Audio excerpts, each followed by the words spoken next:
very beautiful story comes to my mind.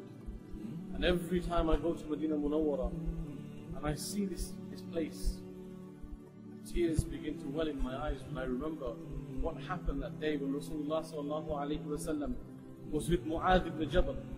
And Moe'ad Ibn Djabal radiallahu anhu was a very close companion to the Prophet sallallahu alayhi wa sallam. In fact, in many ahadith, the Prophet sallallahu alayhi wa sallam mentions his love for Moe'ad, as Moe'ad had an upper hand with the people of Yemen. So the Prophet sallallahu alayhi wa sallam chose Moe'ad to be a governor in Yemen and to go to be a teacher in Yemen. And to go to Yemen and teach the people about Islam. So the Prophet ﷺ tells Moe'ad, Moe'ad, I have chosen you to be that very teacher, to go to Yemen.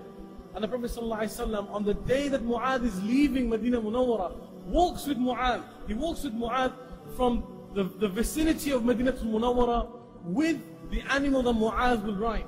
He walks with Moe'ad from the masjid to the outskirts of Medina Munawwara. Today, if you go and visit that very place where Rasulullah ﷺ walked up to with Moe'ad, you will notice a roundabout and on it a gate. And they call it the gate of Medina Munawwara, the entry to Medina. And at this very point, Rasulullah ﷺ turns and looks at Moe'ad. And they've had a beautiful conversation from the masjid up to this area.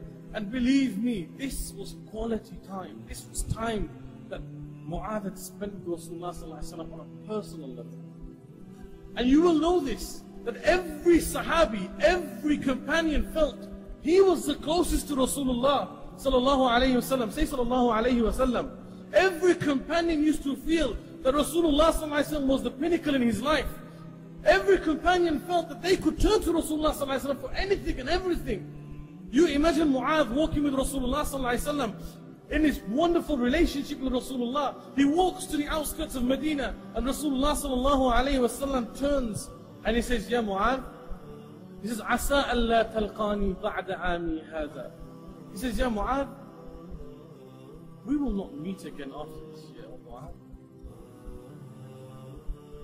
Imagine the feeling that Moe'ad would have had at that moment when Rasulullah ﷺ is telling a man that these guys would die for. Every companion would die for Rasulullah. Every companion would want to be in front of Rasulullah when spears, when arrows were being thrown at him. Just like Talha radiallahu anhu at the time of Uhud, when he was walking to Uhud and they were guarding Rasulullah sallallahu alayhi wa sallam.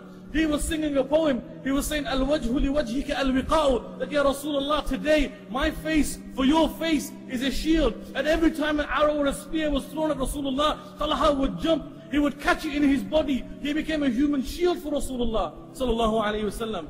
This was the love of the companions. Imagine Moe'ad on that day when Rasulullah says to him, Asa alla talqani ba'da ami hadha. That, oh Moe'ad, I don't think we will meet again after this year. Imagine what Moe'ad felt like. Moe'ad was going hundreds of miles away from Medina Munawwara, away from Rasulullah, away from the beloved. These men could not bear a morning away from Rasulullah, let alone thousands of miles and years. And then the Prophet ﷺ says to him, لَعَلَّكَ تَمُرُّ بِمَسْجِدِي وَبِقَبْرِ. That, oh Moe'ad, when you return, what you will find is my masjid and my grave. And Moe'ad begins to cry. Moe'ad begins to cry, Ya Rasulullah, is this the last time that I will see you? Is this it?